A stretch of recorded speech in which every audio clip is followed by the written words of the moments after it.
Hi, hello again, friends, and welcome to another edition of the Racing Angle. I'm your host, Logan Morris. This one titled Calm Before the Storm. I wonder why we went with that. Well, because, it's the calm before the storm. Freddie, how you doing? Good to see you. Good to talk to you. Let's talk Daytona. Let's have a ton of fun here. I am Logan Morris, whatever's left of him. I'm in much better shape than I was last week. I wouldn't say I'm still 100% quite yet, but I'm real close, folks. I'm real close. I'd say I'm about 90, 95. So I'm real close. Thank God. So, all right. With that, we're gonna break down Daytona. We're gonna talk practice. We're gonna talk it all. And so we got qualifying in an hour, so I'm not gonna take any more than that. I can guarantee you. 'Cause I'm gonna get set up and watch the cars rip and grip. You know what I'm saying? So, all right. All right, there is no race weekend rewind this week, so let's get right into our hot lap headlines.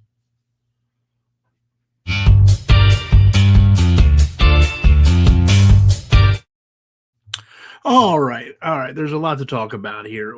We know that Austin Cindric, he topped the first practice today. Corey LaJoie looks strong as well, so the Fords look good again. And that's not overly surprising. We know that Super Speedway, Super Speedway racing is a Ford, staple, especially Talladega. So that's the only thing that makes it a little surprising. But it is one practice. So how much stock do we put in one practice? Are guys out there really giving max effort? Are they? We appreciate you, Freddie. Absolutely. We're feeling a lot better, thank God. And so are guys out there really giving max effort and all that? And it's one of those things where you don't want to make too much of it. There's 7 more practices to go. I love that it's a full 50 minutes myself because practice should be longer. I mean, you think about, I don't want to go on too much of a diatribe here, but you think about what these youngsters have to deal with compared to the olden days where you had 3-4 practices every single week at 50 minutes. Now you have like one practice at 20-25 minutes usually. And so it's great to see full practices. I know Brad Kay has talked about wanting full practices. I certainly do. But back to it, what do you make of the Ford strength? What do you make of Corey LaJoie's strength? What do you make of Austin Cindric? Again, I think it's not overly surprising for LaJoie and Cindric, right? I mean, Cindric is a Daytona 500 winner, and so not overly surprised. But still, what do you make of it? You don't want to make too much of one practice. There are several more to go. There's the duels tomorrow night. There's a lot. There's a lot. Lap Down Legend says, "Let's go, Priest. Let's go, Priest." Well, I mean, he's got momentum. He's got mojo. He's coming off the Clash win. I don't know if I don't know really how much you can put in that Clash win. It took us 3 hours to get 50 miles. All right, it was like a bad family vacation.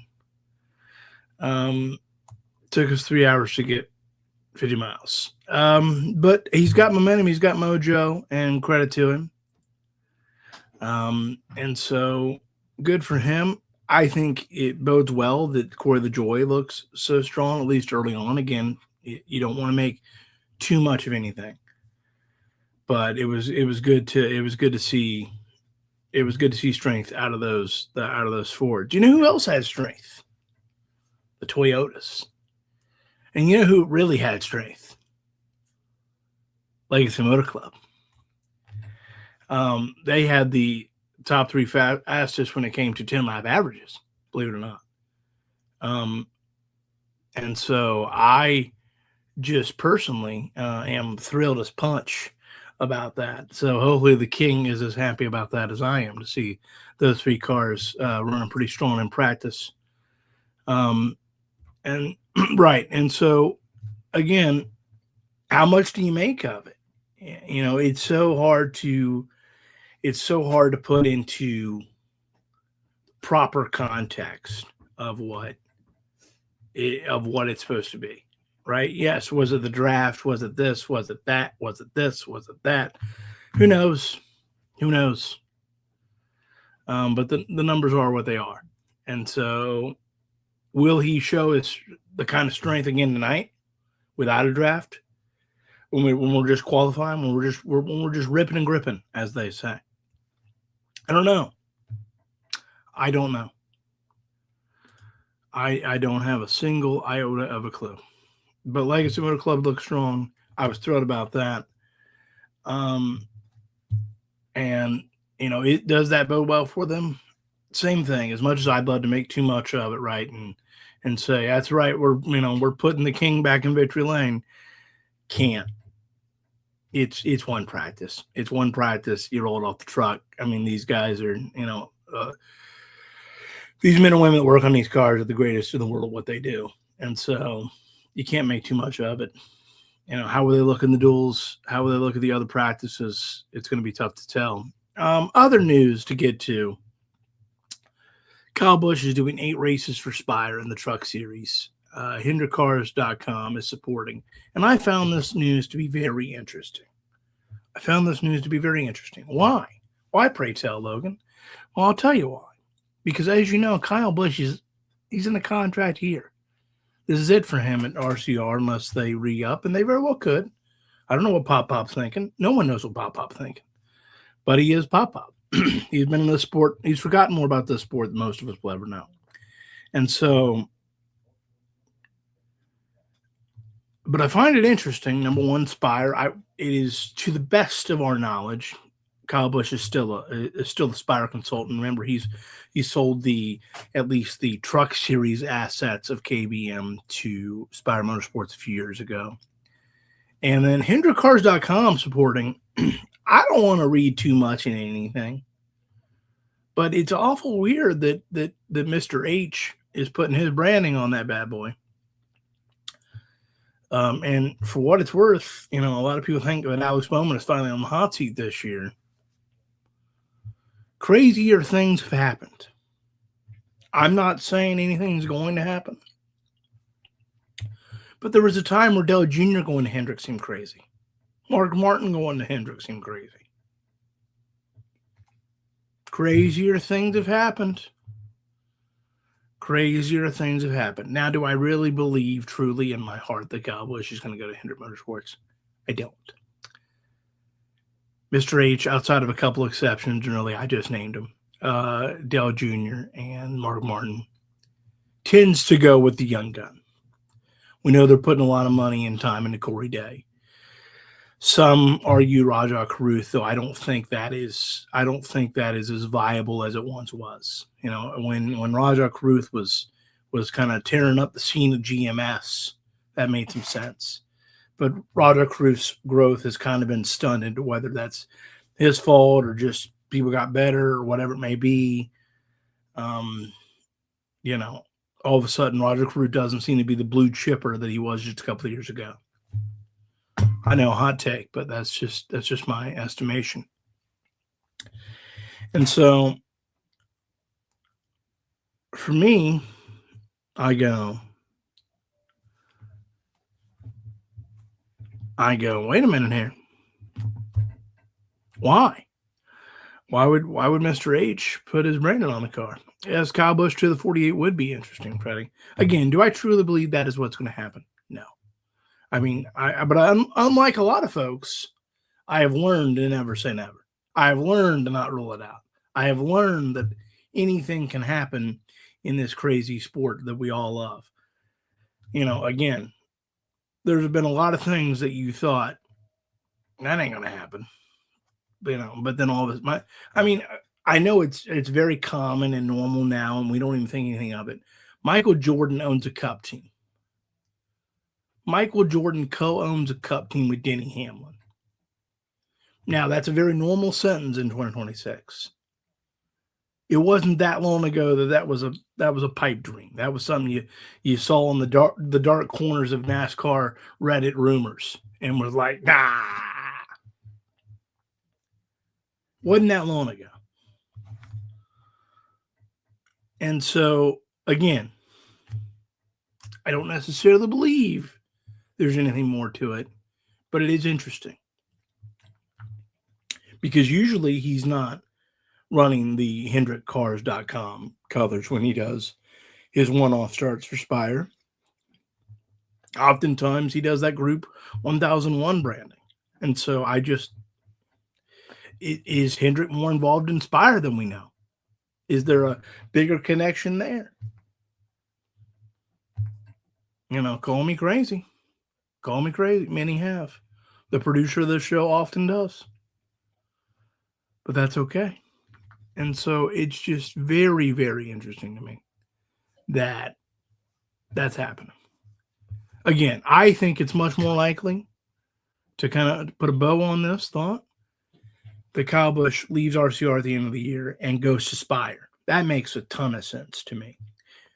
We don't know how much Michael McDowell we don't know how much longer he's going to hang around. Let's not forget that the Daniel Suarez deal in the 7 is only a 1-year deal. It's a prove it deal. It's a figure it out deal. And I know that Kyle Busch isn't quite as rowdy as he once was, isn't quite as KFB as he once was.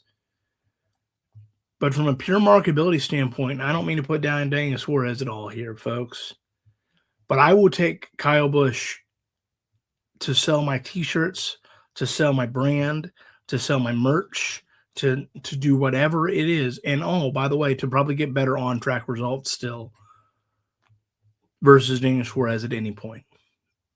I'm not putting down mi amigo. He's got the Sonoma win, credit to him. He helped Trackhouse get off the ground, and that, hat tip. But I feel like it's a natural fit for Kyle Busch to go to Spire, at least for the next couple of years. Everybody says end of his career. Who knows? Who knows? It depends. He's still only in his early 40s. He's still only in his early 40s. Look, I'm not trying to put down Daniel Suarez. I'm not trying to put him down.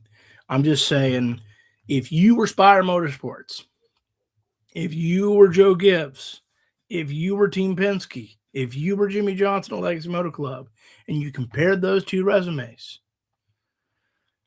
just on name value alone, it's not even close.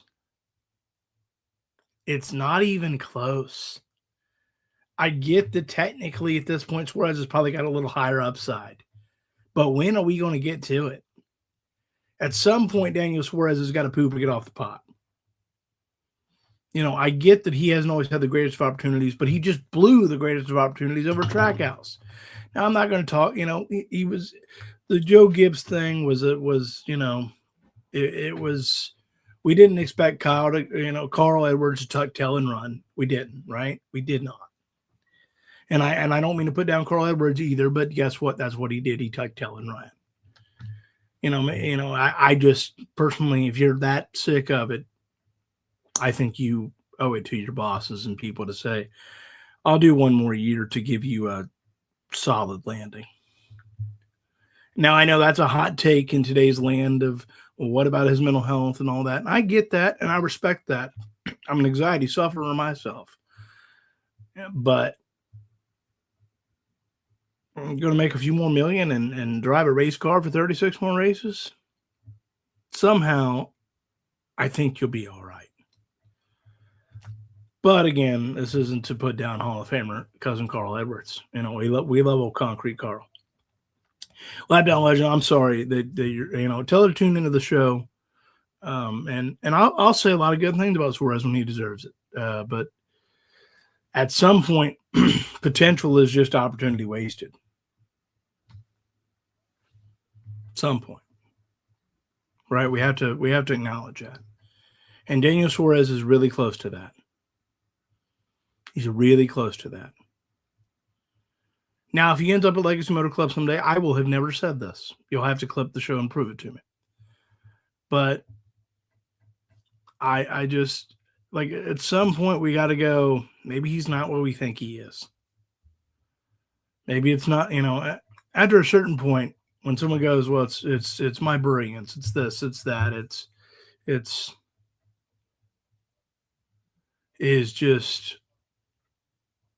If it's not anything worth anything,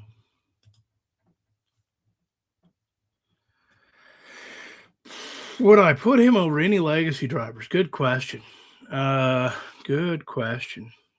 No, because again, it's because he's had so many opportunities. Like, I guess you could put him over John Hunter, but how many opportunities has John Hunter had? He did okay at front row, and one of Legacy's biggest issues is they, as an organization, are extremely impatient, and they have very little continuity, and so I don't know how much that's helping him either. I know he'll be on the hot seat this year because Jimmy Johnson and Cal Wells are again have proven to be very impatient folks. And I get it. You want to win, and I respect that, but Rome wasn't built in a day, but it can crumble sure quick. All right, elsewhere, we got to keep moving it along. Homestead is expected to remain the finale in 2027, and the crowd went mild. I don't have anything against Homestead at all.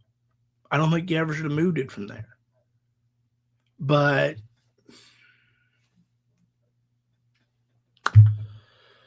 I have a buddy that has been on this show, Justin Seeger, running on Scuffs, and he makes a wonderful point. Now, I think he's a little harsh in his point, but it is a fair point. He says, "What's the point of rotating the championship race when it's no longer a winner take all?"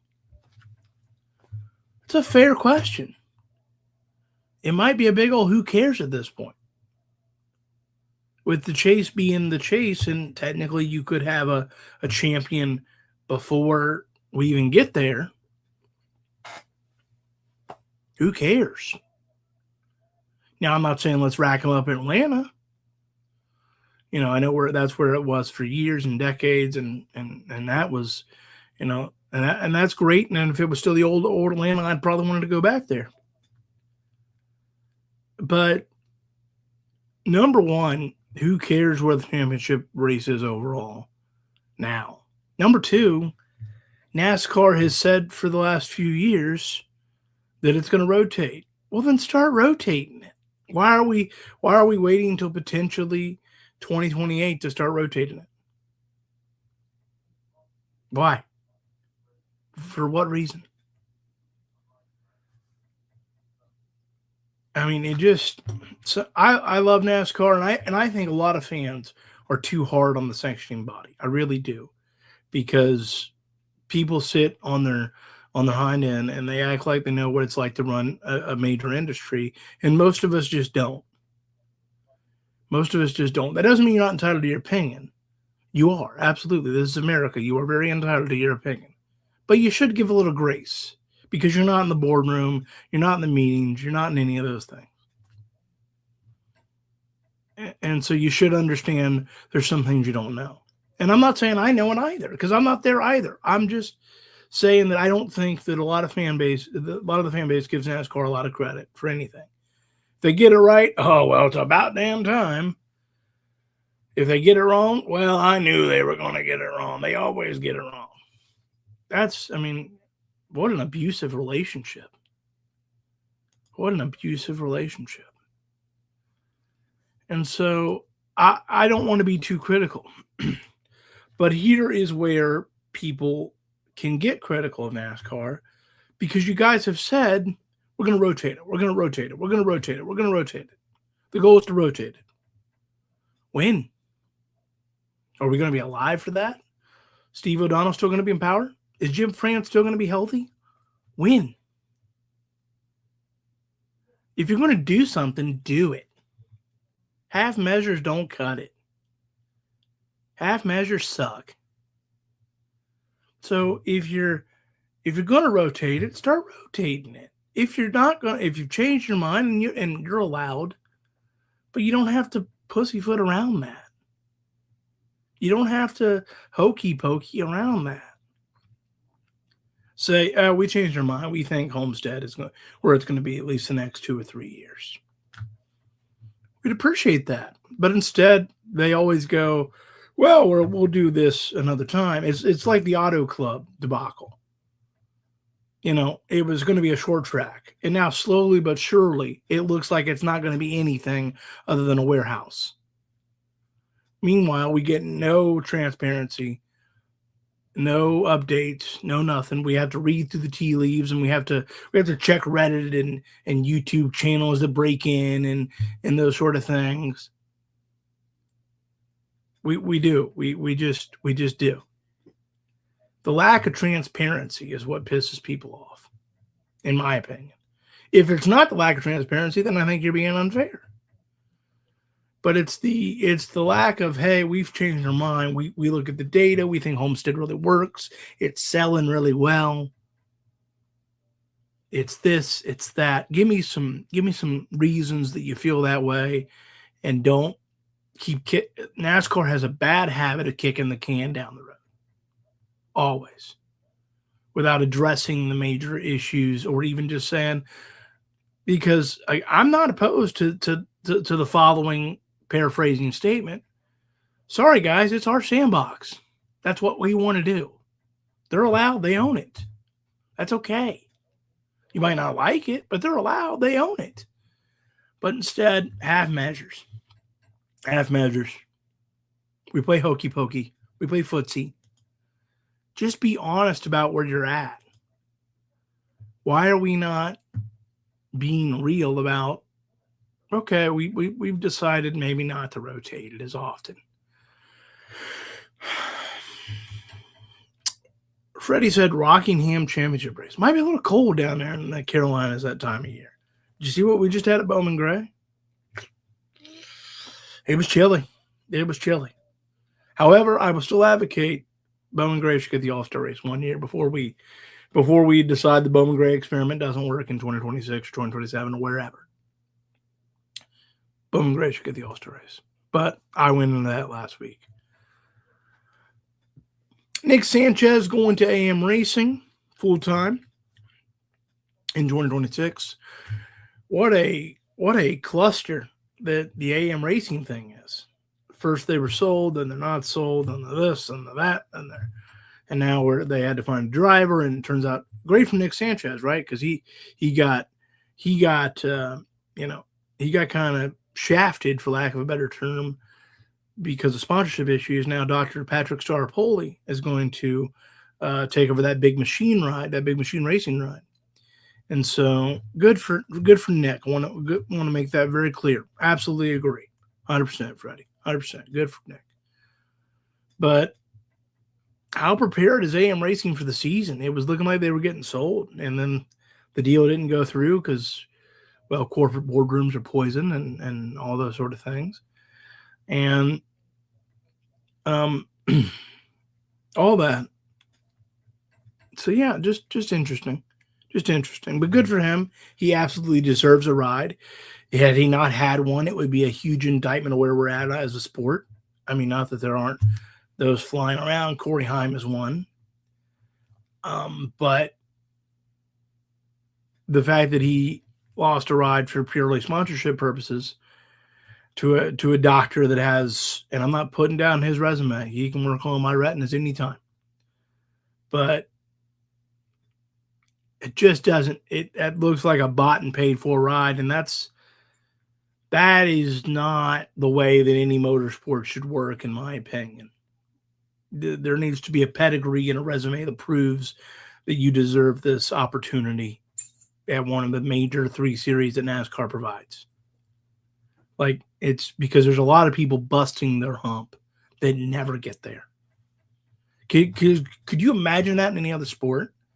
Could you imagine the ball player that works his life out in the AAA and can't bust the majors because somebody bought a spot? I mean, imagine if Joe Flacco had more money than Joe Burrow, and all of a sudden he was the starter. Wouldn't make a lot of sense, would it? Nothing against Joe Flacco, but he's 41 years old. Joe Burrow is still in the prime of his career, albeit with, a less useful toe. It's just an indictment of where we're at as a sport. And so, yes, good for Nick. Absolutely. Got qualifying tonight coming up about 8:15. We will be out of here before then. You can rest assured, because I got to get myself ready. Got to get a couple beverages, maybe some Orville Redenbacher popcorn. No, they don't sponsor this podcast, but we'd love to sell it to you. Anywho, what we're going to do is we're going to take a quick break. I'm going to grab a beverage, and when we come back, there's a lot of quotes to talk about. Brad K made some news today with some of his issues with his broken femur. Denny Hamlin had a take today that I vehemently disagree with, and it feels like we're in mid-season form. And then later, towards the end of the show, I will make predictions for all 4 series, and I believe our beautiful producer is going to join me for that as well. So don't move a move. Stay tuned and give me about 2 more minutes, and we'll be right back. And then we'll talk some checkered thoughts. See you real soon.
All right, welcome back to the Racing Angle, folks. I'm your host, Logan Morris, and I'd like to remind you that if you haven't subscribed yet to our channel, we'd greatly appreciate it if you would. We're trying to grow this thing. We can only grow it as much as you allow us to, and so we appreciate you. We appreciate every subscriber, every view, everything. We appreciate you. And then follow us down there on our various social media platforms. You can get them all down there on the beautiful ticker that has been made and produced by the greatest producer this show has ever seen. I, of course, mean producer Peyton. So, again, hit that subscribe button if you're watching on YouTube, or, again, follow us on Facebook, X, and the whole deal. As the season ramps up, I'll be doing some more thoughts on X during races, qualifying, the whole deal. It's just been a matter of having time to sit down and do it and getting over this pneumonia and all that sort of thing. But believe me, there'll be plenty of content there. And don't forget to follow us on TikTok, where you can catch up on the reels and the clips from this show. And because from what I understand, I'm a pretty quotable machine. Thank God for that, too. We appreciate it. Anywho, we got more to talk about here before we wrap it up, before Daytona qualifying. Let's get into some checkered thoughts.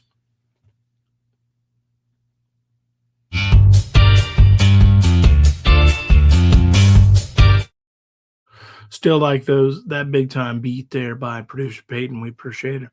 All right. First checker thought I want to talk about is Brad K. He did media today, and he's looking like a stone cold pimp out there with that cane.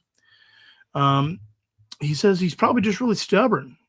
Brad K said of his mentality. I don't want to miss a race. This is what I do. I love it.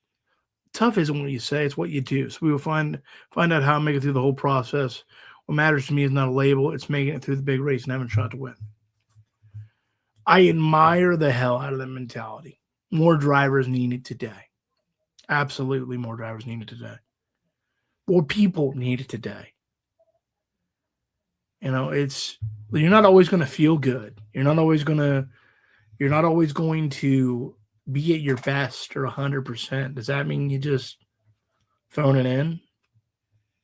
Now, you don't want to be stupid and reckless either. There is a fine line. I get it. You know, you got to ride that lightning bolt. But Brad K, especially at this stage of his career where his legacy's pretty set, he's looking for 1 500 win to really cement the resume. Not that he's not a first ballot Hall of Famer, he is. But without a Daytona 500 or a championship, there's something always missing from your resume. And in Brad K's case, the 500 is it. And so I understand why he doesn't want to miss this race or miss a race. Let's be honest, Brad K's got a lot more miles behind him than he does in front of him as an active full-time driver. I could see a world where he does some spot starts, similar to what Jimmy Johnson is doing now for Legacy Motor Club. But as a full-time driver, I think we all agree we're nearing the end on that.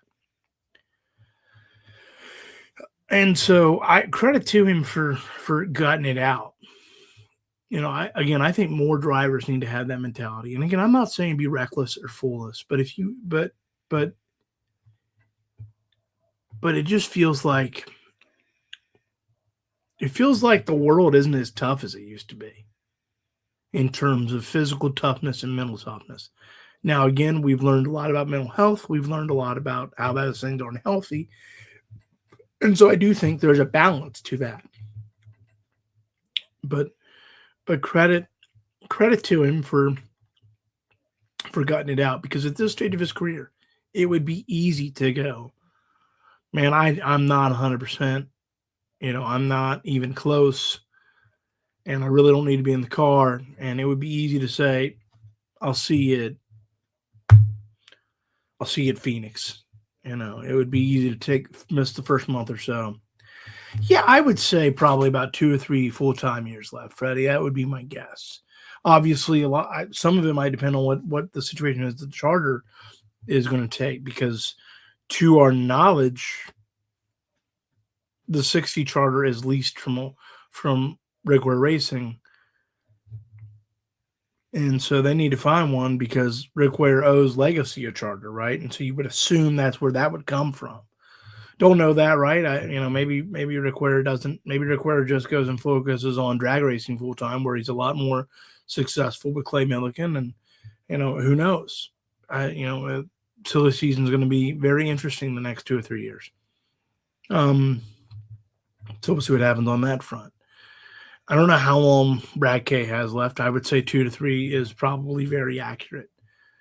And so you only get so many shots to win the Daytona 500. There are people that chase it for the whole career and they never get it. And so credit to him for gutting it out.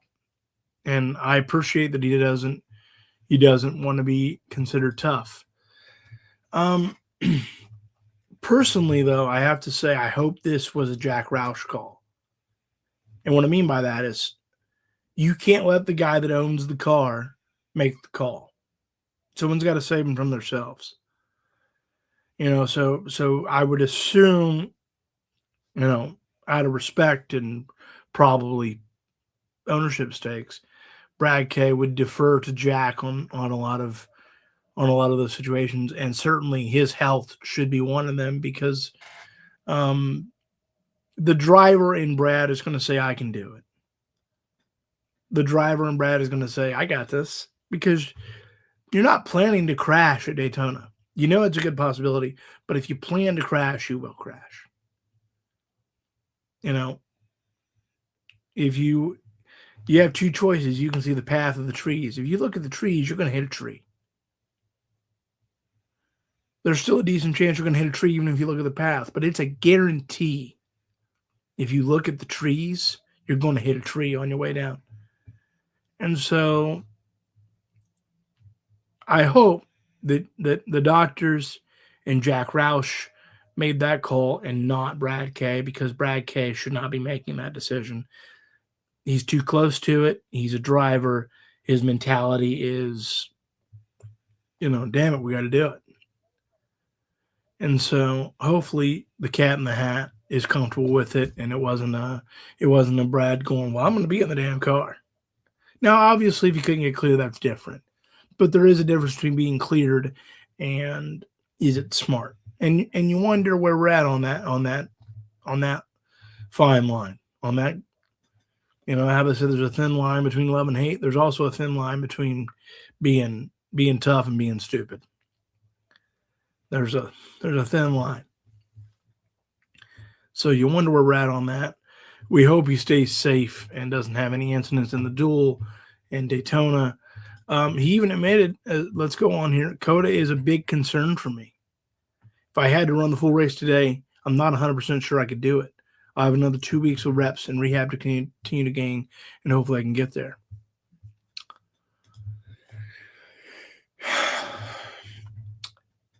If I'm him, I see how I feel after Daytona, because, again, Daytona is special. Not that every race doesn't matter. Every race means a ton. Every race means a ton. It always did. But it really means more now in the chase format. If I'm Brad, I'm thinking about sitting out Atlanta. I'm thinking about thinking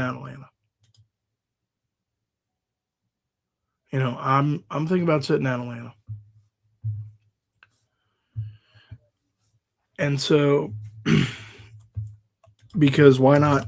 Why risk it for Echo Park?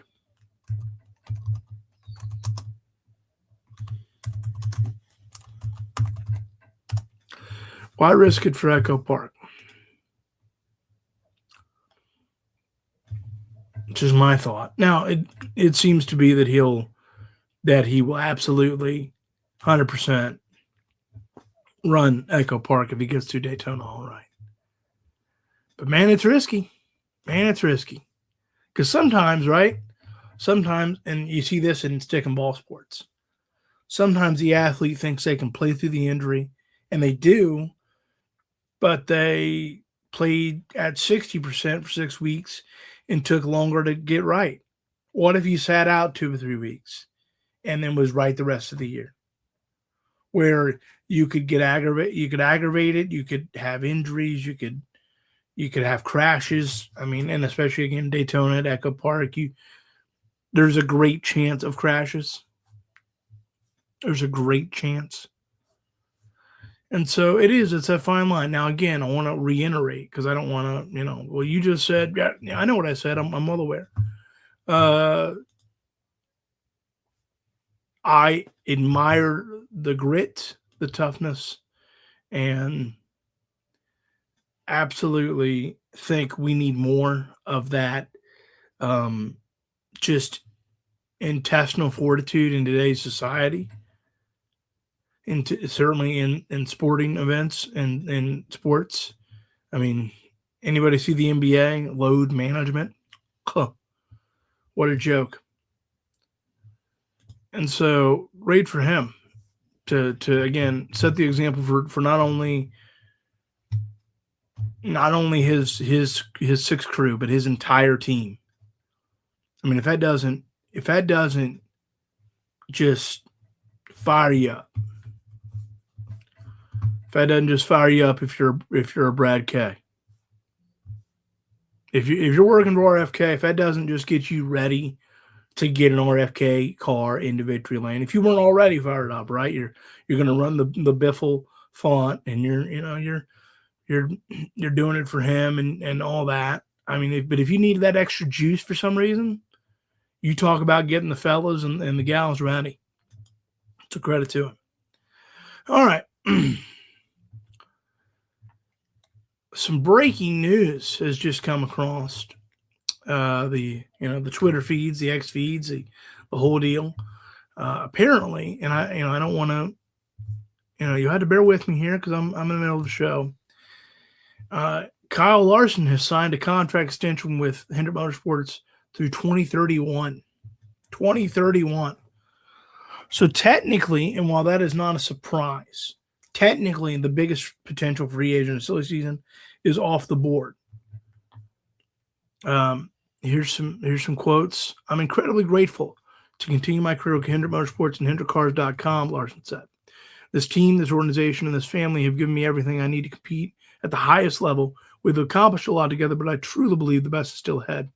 I'm grateful to Mr. H and JB for believing in me, and I'm excited to keep chasing wins and championships with Cliff and the 5 team for many, many years. Look, I mean, it's a no-brainer if you're Mr. H, right? It's a no-brainer as far as on-track performance. He's a 2-time champion. He's the defending champion, right? He's the defending Cup Series champion. And I know that the Denny Hamlin stands out there, or the haters of the playoff system out there will go, yeah, what a joke that is. Maybe, maybe not. The facts are, we all love to say the facts don't care about your feelings. Well, the facts don't care about your feelings. Kyle Larson's the defending champion. Not much of a again, a major decision if you're Mr. H. However, again, if you are Mr. H, who it's now been documented in NASCAR that he's lost a fair amount of money, like a good chunk over the last several years, you continue to front the bill for a guy that can't find sponsorship.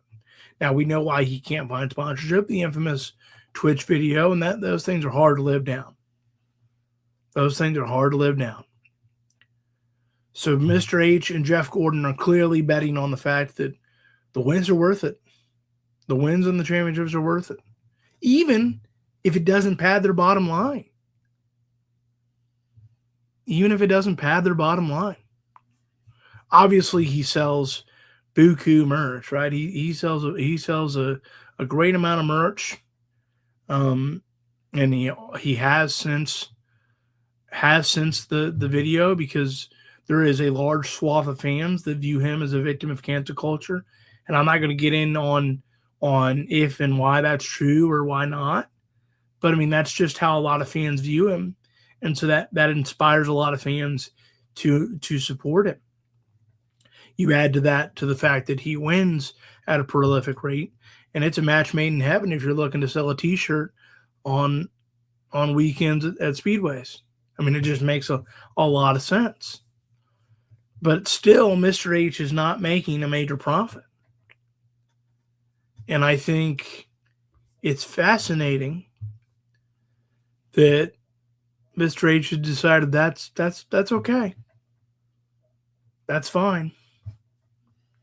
And frankly, that's probably for the best, right? I mean, so much of the sport has come down to the profit margin, and it gets a little sickening, to be quite honest. All right, another quote here. Kyle is one of the most complete drivers in our sport. His talent, work ethic, and instincts give us a chance to win every time we race. Cliff is a true servant leader who brings out the best in everyone around him and sets the standard for how we go to the track. Having HendrickCars.com alongside this group continues to create real, measurable value for our automotive business. Together, it's a combination that we will keep winning races and competing for championships for a long time. That's a quote from Mr. H. I don't know if I believe all of that, because what else is he going to say? What else is he going to say? He's going to say, he's not going to say in the press release, I'm losing money and I don't care. I mean, it'd be the most honest press release in America, but he's not going to say that. Do people buy from HendrickCars.com because Kyle Larson drives for them? I don't know. I'm sure somebody does. I'm sure somebody has. But cars are not Twinkies. Cars are not Doritos. Cars are not, they're not store items. How much can the fan base of NASCAR go out and really support this product? Because you think about it, Trackhouse has got Wendy's. If you're a Trackhouse guy and you're doing okay money-wise, you can get Wendy's 2 or 3 times a week, if not more, if that's what your heart desires. It takes a special clientele to go, I'm going to buy a car from HendrickCars.com.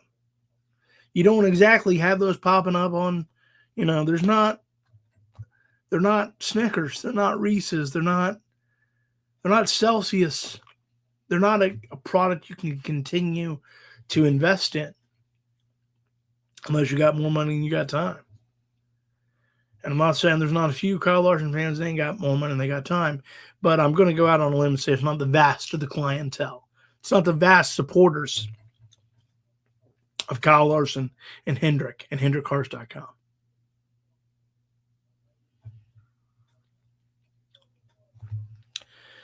At least with the couple of Valvoline sponsors, you can keep buying Valvoline oil without having to essentially take out a new mortgage. Just a thought. Does Kyle Larson make it to 40 or 50 career cup wins? Is what Freddie asked.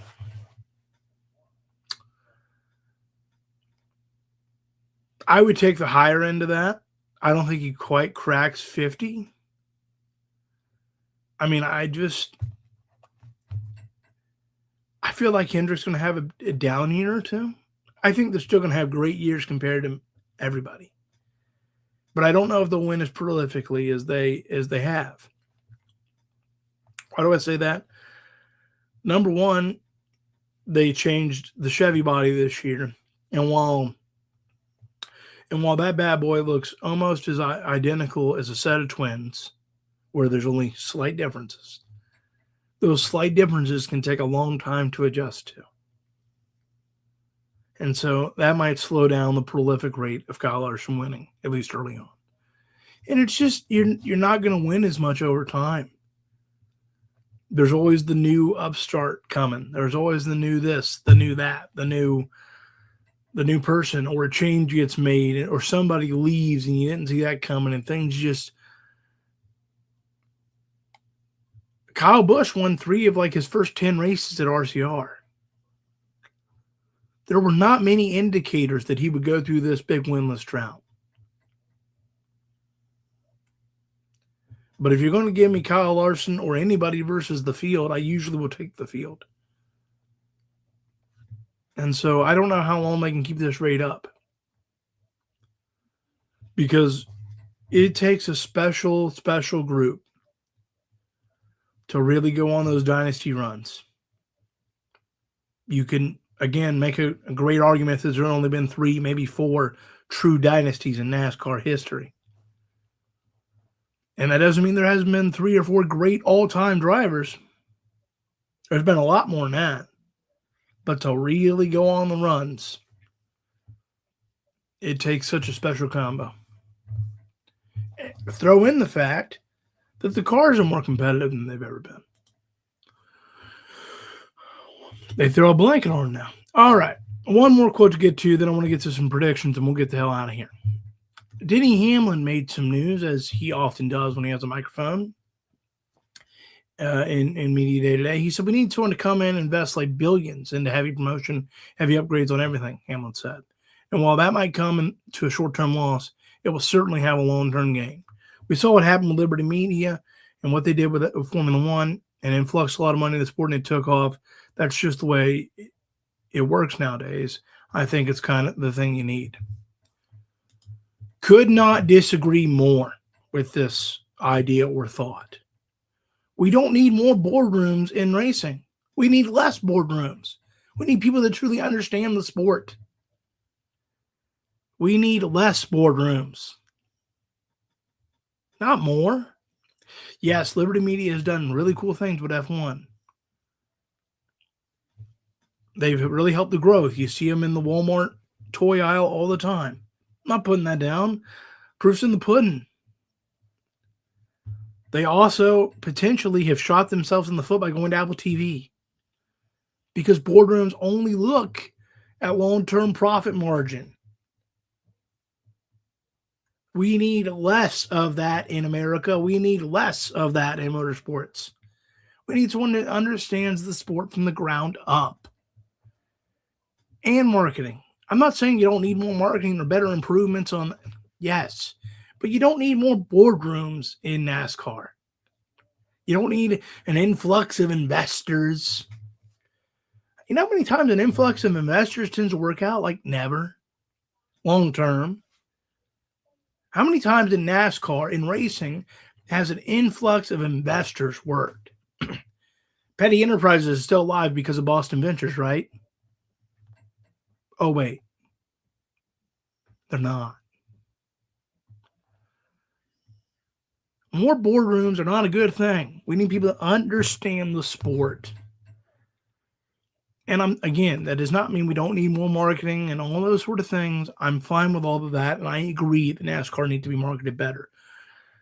Frankly, the biggest change that needs to be made, in my opinion, is getting back to sponsors that, again, most people can recognize.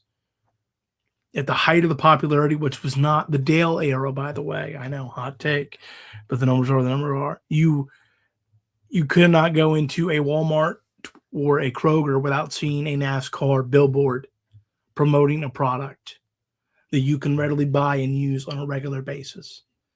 That is what needs to change, not we need an influx of cash. If you can have all the cash in the world if you want, but if you're not making the right decision with the cash, it doesn't matter. So more money does not equal more success. More money usually equals more stupid decisions. And so I just could not disagree with that take more. Denny Hamlin is a smart guy. And usually I think he understands a large swath of what this fan base wants or needs. But sometimes, again, even if a large swath agrees with this, it's wrong. What boardroom entities don't make anything better in regular America? They don't understand motorsports. I'm not saying there's not some exceptions out there. I'm sure there's some big wigs that know this sport backwards that I would be stunned. But the vast majority, they don't know. They have no idea what NASCAR is really about. Why is IndyCar making gains? Yes, Roger Penske is a businessman first and foremost, but he understands the sport from the ground up. That's the kind of person you need. I'm not saying that money ain't the answer to some things. Of course it is. But fat cats that don't know squat, and after a certain point, by the way, sometimes it's about the quality of product you put on. For all the gains F1 makes, can you imagine if they actually put on entertaining races? And I'm not putting down F1 and what they do, but it's a little dry. It's a little dry a lot of times. If that's what we're comparing, why are we comparing ourselves to somebody that's behind us? Doesn't make a lot of sense to me. So no, less boardrooms in America, less boardrooms in motorsports, and I think we'd be all right. All right, let's take a look at our lap ahead, and we're going to make some predictions. We're going to bring in producer Peyton, and we're going to make some predictions for the weekend, and then we're going to get the hell out of here and watch some qualifying.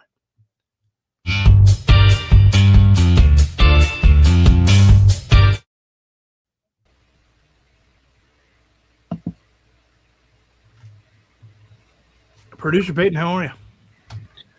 I am great. Fantastic. All right, I want you to make some predictions for me. Let's start it out. Let's look at the truck race. I'm not going to predict dual winners because that's just too hard because half the time they're just going half throttle. I want to make the predictions for the races that really mean something. Not that the duels don't have points, right? But they're not quite the same. So give me a truck race winner, producer Peyton. A truck race winner. Yep. I am going to take not someone who is racing for points, but I think he will win the race or wreck everybody. See what happens. I'm going to take Ricky Stenhouse. Ricky Stenhouse. Yes, it is a major. That if you look at that truck entry list, producer Payton, there's a lot of names on there. A lot of big names. A lot of known names. Tony Stewart is probably the biggest, making a one-off start for colleague and the Ram. But I'm gonna take a guy that's not really raising points either. But I'm not taking Tony Stewart. I'm gonna take Corey LaJoy. He's running that Henderson Motorsports truck that remember won last year, but then got DQ'd with Parker Kligerman at Daytona. So I'm gonna take Corey LaJoy. All right. He's going with Freddie's going with his Canadian man Cole Butcher. ARCA winner Jack Wood. I agree with that. O'Reilly Auto Parts winner Sheldon Creed, and he'll make you happy right there, Peter. Looky, he says Daytona 500 winner Brian Blaney or Brad K. All right, give me an ARCA winner. This producer paid. ARCA, I am going to take Cletus because I think he has extra motivation being like Biff. Being like Biff, and so you want to be a winner like Biff. I'm going to take Jack Wood. I think Freddie's on to something there. And then give me what was formerly an Xfinity Series winner, now the O'Reilly Auto Parts. Give me a winner on the O'Reilly Auto Parts Series. I'm going to go for the low-hanging fruit. I'm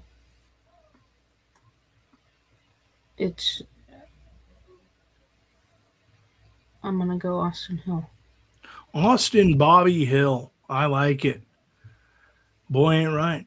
I actually agree with you. That is, it is low-hanging fruit, but super speedways, he's dominated.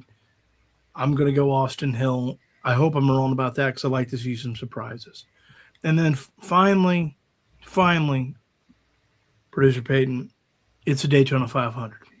It's the creme de la creme of what we do. It is the official start to the season with the biggest race of the year. Who is your Daytona 500 champion? I went back and forth on this a lot. There's a lot of people I'd like to see win. Obviously, I would like to see Ryan Blaney win. I would really like, if I could pick anyone to win, I would pick Kyle Busch over Ryan Blaney. He's been trying for longer than 20 years now. I really would like to see him get a Daytona 500 before he hangs it up. Do I think he's going to win? No. No, I don't. So my pick to win is going to be Chris Buescher. Chris Buescher. I gotta ask. Why Chris Buescher? I think he's shown consistency on the super speedways. I think RFK works together well on the super speedways. I know Brad K is coming off of his broken leg. Brian Priest is coming off of a win. Man.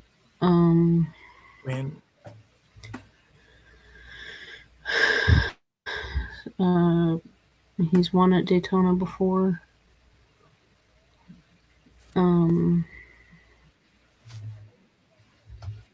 I think. Yeah. In the summertime. All right. Well, Daytona 500 prediction. Hard to make that prediction without the duels and without the rest of the practices, but we got to throw a dart here. We got to see what happens. Look, I'm gonna go out on a limb, but it's not the team you're thinking. Why not AJ Allmendinger? We know he's sneaky good at the super speedways. I just got a feeling about it. Have a Celsius, ladies and gentlemen. Have a Celsius. With that, let's get to our final lap, which is going to be some final words. Producer Payton, it's up to you if you want to stay for some final words or not stay for some final words. It's up to you. Oh, I guess I'll stay. I'm already here. Okay.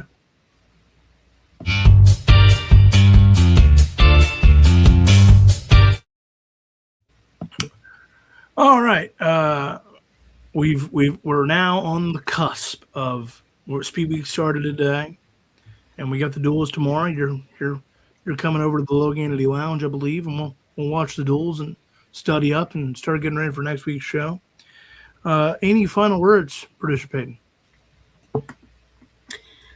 Well, I hope that all 4 races that I know there's going to be wrecks in the big one or several big ones, but I hope that everybody stays relatively unharmed. Sure, it won't feel good, but I don't want any, Ryan Newman incidents, because that was scary. So I hope that everybody stays safe.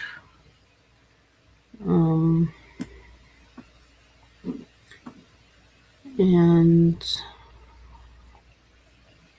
I am excited to start another season. That's right. It's just about here in full bloom, and we're thankful for it. We're excited about it. Producer Peyton, I want to thank you. I want to thank Freddie. I want to thank Lab Down Legend, who I have on good authority is a brand new friend of ours. And so we wish him well, and like you, I hope everybody stays safe and stays well. Especially Brad K coming in pretty already a little lame, if you will. And so we'll break down Daytona. Next week we will break down Daytona. We will preview Echo Park. We will. I'm sure there's a ton of chaos that we'll have to break down and talk about, and any other news and notes. And I'm sure there'll be some to talk about. And until next week, I'm Logan Morris. That's producer Peyton. This is the Racing Angle. And yes, we'll see you at the next track.